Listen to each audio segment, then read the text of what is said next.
May balak ka pa bang sumali ulit ng pageant? Ay, ano, O masaya ka ng pagiging artista? masaya na po ako sa pag-aartista, pero siyempre sumali ako ng pagpa-pageant po nun dati. Kasi ano, may kapalit na bayad lupa. Eh, kung may offer ulit na bayad lupa, eh, di sali ulit po ako. Bayad lupa with 2 apartment. Naging maganda naman din po talaga yung mga nakuha kong knowledge sa pagiging beauty queen. Naging mas feminine ako ng a little bit. Tapos, marami po ako natutunan, nakapag-inspire po ako ng mga kabataan na akala nila hindi nila kaya, na pwede naman pala, na huwag silang matakot dahil sa wala silang pera, dahil kagaya ko, may ibang taong tumulong sa akin. So, kailangan maging ano ka lang, manalig ka lang din talaga sa kakayanan na meron ka. Kung hindi mo yung nakikita sa sarili mo, meron taong tutulong sa'yo para iangat ka.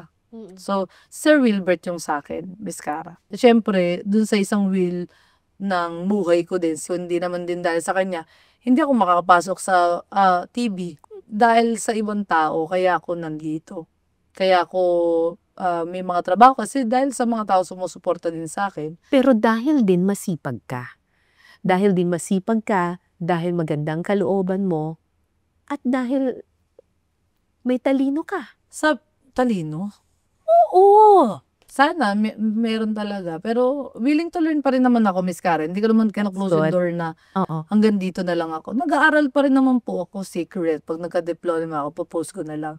Pero nakakatuwa lang din, Miss Karen, na ang laki nung nabago ng buhay ko dahil sa ibang tao. Tsaka sa GMA, Miss Annette, sa papa niya. Pero lagi ko sinasabi yan. Kasi ako, meron akong scholarship foundation. Tapos palaging sinasabi ng mga scholars, salamat sa iyo, Miss Cara, kasi pinaaral mo kami.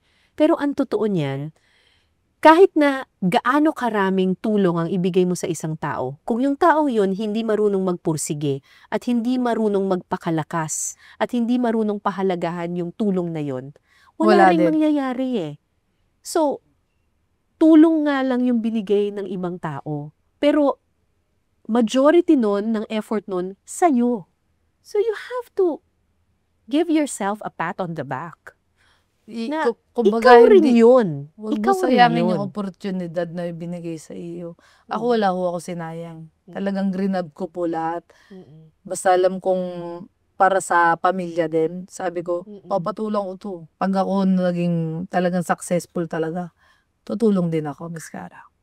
Kung meron kang message sa iba pang mga batang nakakarinig sa iyo ngayon na nahihirapan sila, galing sila sa isang magulong pamilya, parang yung batang ikaw. Para sa akin po, yung diskarte kasi bonus talaga yan sa tao. Umaga, nandyan na yan simulat sa pool. Pero pag-aaral po talaga. Kaya sasabihin ko sa lahat ng mga kabataan dyan, mag-aral kayo dahil yun yung isa sa mga pangarap ng mga magulang nyo, yung makapagtapos kayo ng pag-aaral nyo. Sabi nila, yung isang tao raw, nakikita mo kung matatag siya, hindi dahil sa wala siyang problema, pero kung gaano siya bumabangon sa problema niya. Kasi lahat naman tayo may problema eh. Bandami talaga. Lahat tayo may problema.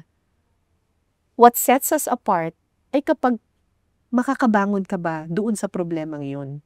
'Di ba? Kung hahayaan mo na tatanggapin mo na lang na ganito eh, may problema kami sa pamilya, tanggapin ko na lang to.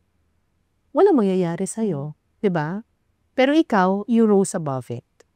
Feeling ko kasi parang pag nagpalamon ka sa sistema ng problema, wala na lang, lugmok na lang din talaga buong pamilya mo. Correct. Ayokong hindi ako kakain sa tamang oras. Ayokong maranasan din nila yung hirap na nararanasan ko. Huwag na. Utulin na natin to. Mahirap maging mahirap.